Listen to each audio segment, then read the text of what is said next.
সংগ্রামী আমির, ভাষা সৈনিক, কেয়ারটেকার সরকার ফর্মুলার রূপকার, বিশ্বের শত কোটি নির্যাতিত নিপীড়িত মজলুম মানুষের নয়নমণি, নন্দিত জননেতা অধ্যাপক গোলাম আজম, অধ্যাপক গোলাম আজম।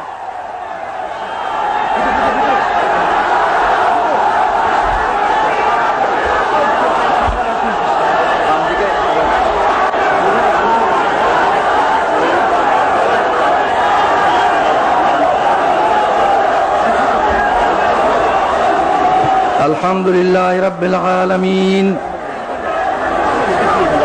আলহামদুলিল্লাহ রাব্বিল আলামিন, ওয়াসসালাতু ওয়াসসালামু আলা সাইয়্যিদিল মুরসালিন ওয়া আলা আলিহি ওয়া আসহাবিহি আজমাইন।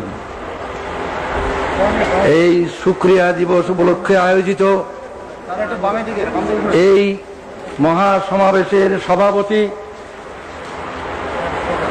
ইসলামী আন্দোলনের নেতৃবৃন্দ,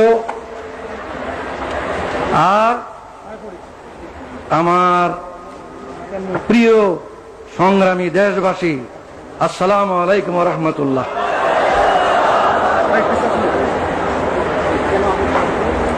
এই বাংলাদেশ আমার দেশ, এই দেশেই আমার জন্ম, এই দেশের রাজধানী ঢাকাই আমার জন্ম।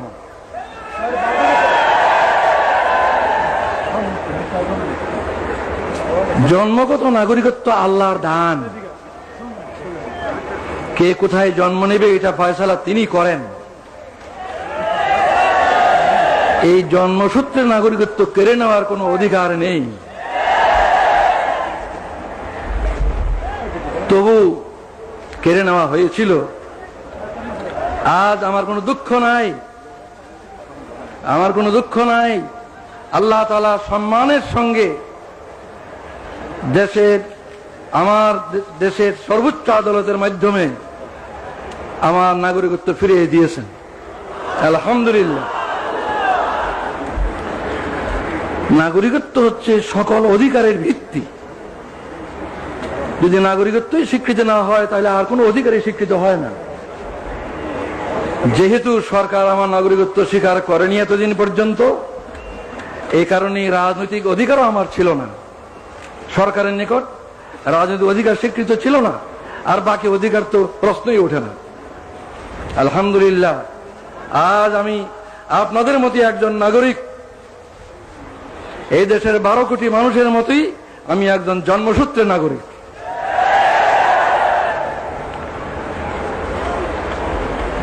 আজ 23 বছর পর আমার প্রিয় দেশবাসীর সামনে হাজির হওয়ার আমার সৌভাগ্য হলো। 23 বছর পূর্বে আমার এই প্রিয় দেশের মাঠ, ময়দান, রাজপথ আমার বিচরণ ক্ষেত্র ছিল। এই 23টি বছর আমার জীবন থেকে কেড়ে নেওয়া হয়েছে। দুঃখ নয়, আল্লাহ তাআলা আবার আমাকে সুযোগ করে দিয়েছেন। আপনাদের সাথে সেই শুকরিয়ার শরীক হওয়ার জন্য আমি আজকে হাজির হয়েছি। আজকে আমি অনেক বেশি কথা বলতে চাই না, আজ সূচনা মাত্র। ইনশাআল্লাহ কথা বলার আরো সুযোগ আল্লাহ তাআলা দেবেন, আমি আশা করি, যদি বাঁচিয়ে রাখেন আল্লাহ। আজ আমি অল্প কটি কথা বলি, আপনাদের কাছ থেকে বিদায় হতে চাই। আমার প্রথম কথা হলো, 23 বছর পর, বিগত 23 বছরের দিকে আমি দৃষ্টি দিয়ে শ্রদ্ধার সঙ্গে স্মরণ করছি আমার এই দেশের অনেক বড় বড় নেতাকে, যারা দুনিয়া থেকে চলে গিয়েছেন। তাদের মধ্যে 2জন নেতা এমন, আইয়ুব খানের স্বৈর শাসন আমলে যাদের সাথে মিলে আমি গণতান্ত্রিক আন্দোলনে একসাথে কাজ করেছি, সেই 2জন আজকে নেই দুনিয়ায়। তারা হলেন মৌলানা আব্দুল হামিদ খান ভাসানী এবং শেখ মুজিবুর রহমান। এরপর আমি স্মরণ করি আরো 2জনকে, এই দেশে গণতন্ত্র পুনর্বহালের জন্য যাদের অবদান অস্বীকার করার সাধ্য কারণ নেই, সেই দুইজনও দুনিয়ায় নেই আজ। একজন জেনারেল আতাউল গনি উসমানী, আর একজন জেনারেল পরবর্তীকালে প্রেসিডেন্ট জিয়াউর রহমান। শ্রদ্ধার সঙ্গে তাদের স্মরণ করি। আরো স্মরণ করি কয়েকজনকে যারা এদেশে আল্লাহর দিন, আল্লাহর কালিমার ঝান্ডাকে সমুন্নত করার জন্য আজীবন চেষ্টা করে গেছেন। তাদের অবদানকে আমি স্মরণ করি। তারা হলেন মৌলানা আতহার আলী, মৌলানা মোহাম্মদ আব্দুর রহিম, মৌলানা মোহাম্মদুল্লাহ হাফিজি হুজুর এবং সরসিনার মৌলানা আবু জাফর মোহাম্মদ সালেহ, পীর সাহেব সরসিনা, আরো অনেকেই 23 বছরের আগে যারা দুনিয়া থেকে গুজরে গেছেন তাদের কথা আমি উল্লেখ করলাম না। এই 23 বছরে যাদেরকে হারিয়েছি তাদের কথা স্মরণ করে, শ্রদ্ধার সঙ্গে স্মরণ করে আমি আমার এই দ্বিতীয় কথা শেষ করলাম।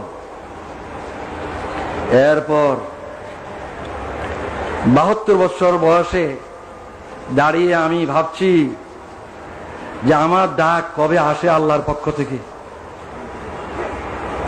তিনি কতদিন দুনিয়াতে আমাকে কাজ করার সুযোগ দেবেন তিনি জানেন।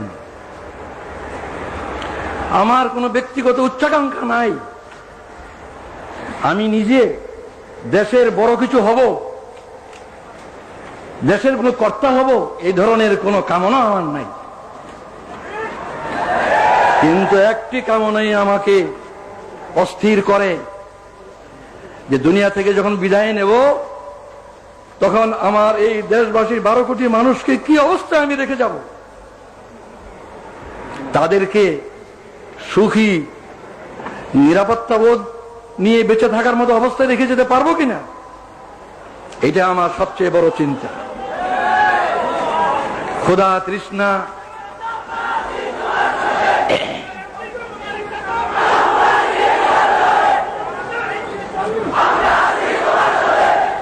আমার এই সাধনা, এই চিন্তা কিভাবে এই দেশের স্বাধীনতা সার্বভৌমত্ব থেকে হেফাজত করা যাবে আর কিভাবে এই দেশের জনগণকে সুখী করা যাবে। ভাত, কাপড়, বাসস্থান, চিকিৎসা, শিক্ষা, স্বাস্থ্য, এগুলোর কারণে মানুষ কষ্ট পাবে না এমন অবস্থায় যদি রেখে যেতে না পারি, যাবার সময় যদি তাদেরকে সুখ শান্তিময় অবস্থায় দেখে যেতে না পারি, তাহলে এই জীবনের সার্থকতা কি? এটি আমার একমাত্র ধান্দা। এই কথাটা চিন্তা করা সহজ, কাজটি সবচেয়ে কঠিন। কিভাবে আমাদের এই দেশের লোক এই দুর্নাম থেকে মুক্তি পাবে যে এই দেশ নাকি গরিব এবং ভিক্ষুকের দেশ। সারা দুনিয়ায় এই বদনামের বোঝা আমরা বয়ে বেড়াচ্ছি। এই দেশের লোকের উন্নতি হোক, এই দেশের লোকের এই বদনাম ঘুচুক, এটি আমার সবচেয়ে বড় সাধনা, সবচেয়ে বড় কামনা। এই বিরাট কাজটি এমনি এমনি হবে না, কোন এক দলের পক্ষে সম্ভব হবে না, কোন দলীয় সরকার একলা পারবে না, অনেক সমস্যা। তাই আমি মনে করি যে এই বিরাট কাজটি করা তখনই সম্ভব হবে যদি আমরা রাজনৈতিক ভেদাভেদ, বিদ্বেষ, হিংসা, সন্ত্রাসী রাজনীতি এবং এজিটেশনাল পলিটিক্স, উত্তেজনাপূর্ণ রাজনীতি ইত্যাদি ক্ষান্ত করে সুস্থ রাজনীতি আমরা সবাই করতে রাজি হই।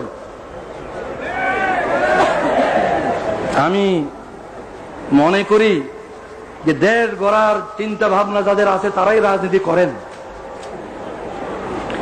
আর রাজনীতির ময়দানে যারা নেতৃত্ব দিচ্ছেন তাদের চেষ্টা সাধনের উপরই এই জনগণের ঐক্য নির্ভর করে।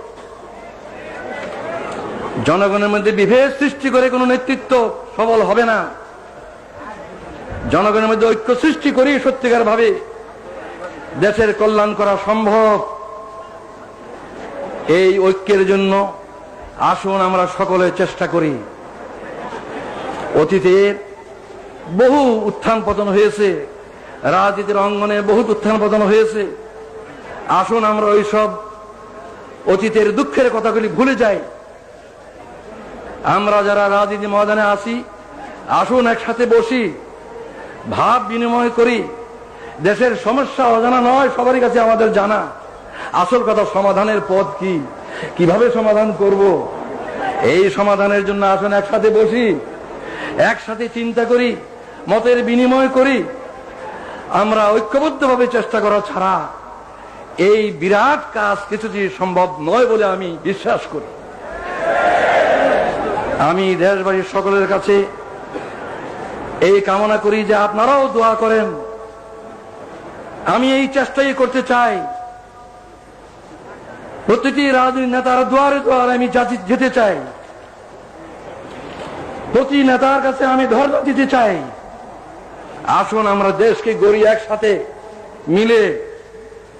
এই ঐক্য ছাড়া এই দলীয় কর্তৃত্ব, নেতৃত্ব, এগুলি নিয়ে আমরা ঝগড়া করতে পারবো, কিন্তু দেশ গড়তে পারবো না। এগুলি নিয়ে আমরা মারামারি কাটাকাটি করতে পারবো, কিন্তু জনগণকে সুখ শান্তি দিতে পারবো না। আমি আর বেশি কথা বলতে চাই না। এখানে একটা গুরুত্বপূর্ণ কথা আমি বলতে চাই, সেটা হচ্ছে রাজনীতির ময়দানে যারা কাজ করেন, বিভিন্ন দলের মধ্যে মতের পার্থক্য থাকা খুবই স্বাভাবিক, এবং এই পার্থক্যের কারণে রাজনৈতিক সিদ্ধান্ত ভিন্ন ভিন্ন হয়। বিভিন্ন দলের বিভিন্ন রকম রাজনৈতিক সিদ্ধান্ত হয়, এবং এক দলের সিদ্ধান্ত আরেক দলের নিকট গ্রহণযোগ্য হয় না। এটা হয়েই থাকে, এটা স্বাভাবিক। এই কারণে আমাদের মধ্যে যে দূরত্ব পারস্পরিক, এই দূরত্ব দূর করতে হবে। আর দূর করার পথ এটাই যে অতীতকে ভুলে যাওয়া। আমার বিরুদ্ধে যারা ব্যাপক অপপ্রচার করেছেন বহু বছর থেকে, আমি তাদের অপপ্রচারকে কিছুই মনে করি না। তাদের বিরুদ্ধে আমার কোনো বিদ্বেষ নাই, আমি তাদের বিরুদ্ধে কোনো অভিযোগ করব না। তাদেরকে আমি অনুরোধ করব, আসুন আমরা একসাথে মিলে দেশ গড়ার চেষ্টা করি। আমারও যদি কোনো ভুল হয়ে থাকে, ইচ্ছাকৃতভাবে দেশের এবং জনগণের ক্ষতির কোনো চেষ্টা আল্লাহর রহমতে আমি কোনোদিন করিনি। যা ভালো বুঝেছি দেশের জন্য, জনগণের কল্যাণের জন্য করেছি। এরপরেও মানুষের ভুল হয়, ভুল হতে পারে। কেউ আমার কোনো কাজকে ভুল মনে করতে পারেন, তার জন্য তাদেরকে আমি দোষী বলবো না। নবী ছাড়া কে দোষী নয়? দোষ কম বেশি সবারই আছে।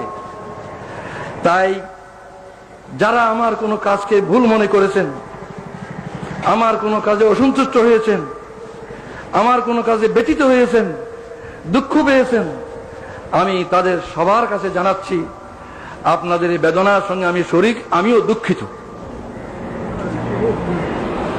আমি আল্লাহর কাছে দোয়া করি যাতে আমি বাকি জীবন যা কিছু করি কারো মনে দুঃখ না দিই, কারো মনে দুঃখ না আসে এমন ভাবে যেন আমি কাজ করতে পারি। আপনারাও এই দোয়া করুন। সর্বশেষে যে ঐক্যের কথা আমি আজ বলছি, এই ঐক্যের তো ভিত্তি চাই। ঐক্যের কথা সকলেই বলেন, অনেকেই বলেন, কিন্তু ঐক্যের মধ্যে ভিত্তি প্রয়োজন। বিনা ভিত্তিতে ঐক্য কিছুতে পরে দাঁড়াবে। আমার দৃষ্টিতে ঐক্যের ভিত্তি দুটো, একটা রাজনৈতিক ঐক্য আর একটা আদর্শিক ঐক্য। রাজনৈতিক ঐক্য, আদর্শিক ঐক্য, এই দুটো ঐক্যের ভিত্তিতে আমরা এই দেশের 12 কোটি মানুষকে ঐক্যবদ্ধ করতে পারি। রাজনৈতিক ঐক্য মানে হচ্ছে এই বাংলাদেশের যে সীমানা, এই সীমানার ভিতরে যে বাংলাদেশ, এই বাংলাদেশের স্বাধীনতা, সার্বভৌমত্বকে হেফাজত করতে হবে। অত্যন্ত বেদনার সঙ্গে লক্ষ্য করছি, বিদেশ থেকে এসে কিছু লোক আমাদের দেশে এই কথা বলার সাহস পায় যে 47-এর সীমানা উঠিয়ে দিতে হবে। 47 সীমানা উঠিয়ে দিলে বাংলাদেশ কোথায় থাকবে? 47 ভারত ভাগ করে যে সীমানা ঠিক করা হয়েছিল, সেই সীমানায় কি বাংলাদেশের সীমানা নয়? 71 কি সেই সীমানার ভিতরে স্বাধীন বাংলাদেশ কায়েম হয়নি? এই সীমানার হেফাজত করা হলো রাজনৈতিক ঐক্যের পয়লা ভিত্তি, রাজনৈতিক ঐক্যের ভিত্তি। এটাই যারা এই সীমানা তুলে দিতে চায় তারা এদেশের স্বাধীনতার রক্ষক হতে পারে না। যারা এই সীমানা তুলে দিতে চায় তারা এদেশের স্বাধীনতা সার্বভৌমত্বে বিশ্বাস করে না। আমি বিশ্বাস করি দেশের দায়িত্বশীল সকল রাজনৈতিক দল এই বিষয়ে একমত যে বাংলাদেশের এই সীমানার ভিতরে যে সীমানা 47 হয়েছিল এবং 71 যে সীমানাকে নিয়ে স্বাধীন সার্বভৌম বাংলাদেশ প্রতিষ্ঠিত হয়েছে, এই সীমানার হেফাজত করা আমাদের সকলের পবিত্র দায়িত্ব এবং এটা আমাদের রাজনৈতিক ঐক্যের ভিত্তি। কিন্তু রাজনৈতিক ঐক্য কি যথেষ্ট? রাজনৈতিক ঐক্য কখনো যথেষ্ট নয়। আদর্শিক ঐক্য ব্যতীত রাজনৈতিক ঐক্য ক্রিয়াশীল হয় না। আমি অনেক ভেবে চিন্তে তালাশ করে দেখেছি যে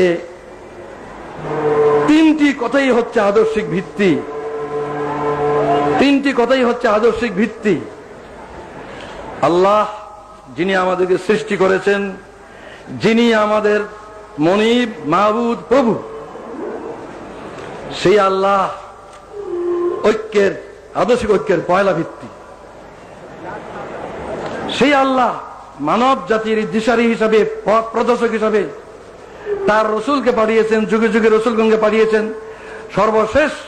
সর্বশ্রেষ্ঠ রসুল মুহাম্মদ রাসূলুল্লাহ সাল্লাল্লাহু আলাইহি ওয়াসাল্লাম হচ্ছে দ্বিতীয় আদর্শিক ভিত্তি। তৃতীয় আদর্শিক ভিত্তি হচ্ছে আল কোরআন, যা মানব জাতির জীবন বিধান আল্লাহর পক্ষ থেকে রসুলের মাধ্যমে এসেছে। এই আল্লাহ, আল্লাহর রসুল এবং আল্লাহর কোরআন এর কোনটাই জামাত ইসলামীর দলীয় সম্পদ নয়। এই তিনটার কোনটাই কোন দেশের কোন দলের তাদের নিজস্ব সম্পদ নয়। এই সম্পদের ভিত্তিতে আমাদের মধ্যে ঐক্য না হওয়ার আমি কোনো কারণ দেখি না। আমি অত্যন্ত আনন্দ বোধ করি যে আমাদের দেশে প্রধান প্রধান দলগুলির নেতৃবৃন্দ তারা মুসলিম। আমাদের দেশের প্রধান প্রধান দলগুলির নেতৃবৃন্দ মুসলিম। তারা নামাজ পড়েন, হজ করেন, কোরআনকে তারা অস্বীকার করতে পারেন না। নামাজ, রোজা, হজ এগুলি কোরআনেই আছে, তারা এগুলি করেন। সুতরাং আমি কি করে মনে করবো তারা কোরআনকে পছন্দ করেন না? নিশ্চয়ই তারা কোরআনকে বিশ্বাস করেন। তাই আমি এই আকুল আবেদন জানাই, রাজনৈতিক ঐক্যের ভিত্তি বাংলাদেশের সার্বভৌমত্ব এবং স্বাধীনতাকে রক্ষা, আর আদর্শিক ভিত্তি হচ্ছে আল্লাহর প্রতি দৃঢ় বিশ্বাস এবং আস্থা, যেটা আমাদের বাংলাদেশের শাসনতন্ত্রে আছে। দ্বিতীয় মুহাম্মদুর রাসূলুল্লাহ সাল্লাল্লাহু আলাইহি ওয়াসাল্লামের নেতৃত্ব, তৃতীয় কোরআনের বিধান। এই ঐক্যের ভিত্তিকে যদি আমরা গ্রহণ করি, কাল থেকে আমরা দেশ গড়ার কাজ শুরু করতে পারি। আমি বিদায়ের আগে জনাব আব্বাস আলী খান সাহেব, যিনি এতদিন ভারপ্রাপ্ত আমির হিসাবে এই ভার বহন করেছেন, তিনি আমার চেয়ে 7 বছরেরও বয়সে বেশি। আমি 72 আর উনি 79। এই বয়সে উনি যে বিরাট দায়িত্ব পালন করেছেন, আমার কাঁধের বোঝা তার কাঁধে নিয়ে যে দায়িত্ব পালন করেছেন, সেজন্য এই সক্ষমতার জন্য আমি আল্লাহ শুকরিয়া জানাই। আমি তাকে মুরব্বী মনে করি বয়সের দিক দিয়ে। আমি তাকে অনুরোধ জানাই যে তিনি আমার জন্য দোয়া করবেন, যেন আমার বাকি জীবন এই দেশের কল্যাণের জন্য, এই দেশের জনগণের সমৃদ্ধি উন্নতির জন্য, সুখ শান্তির জন্য ঠিক মতো কাজ করতে পারি। আর জাতীয় ঐক্য সৃষ্টির জন্য যে আমি নিয়ত করেছি, সেই নিয়ত যেন আল্লাহ তাআলা আমার পুরা করেন, এই দোয়া করার আবেদন জানাই আমি বিদায় নিচ্ছি। এই বলে আল্লাহু আকবার, বাংলাদেশ জিন্দাবাদ, জামাতে ইসলামী জিন্দাবাদ। খোদা হাফেজ। আসসালামু আলাইকুম ওয়া রাহমাতুল্লাহ।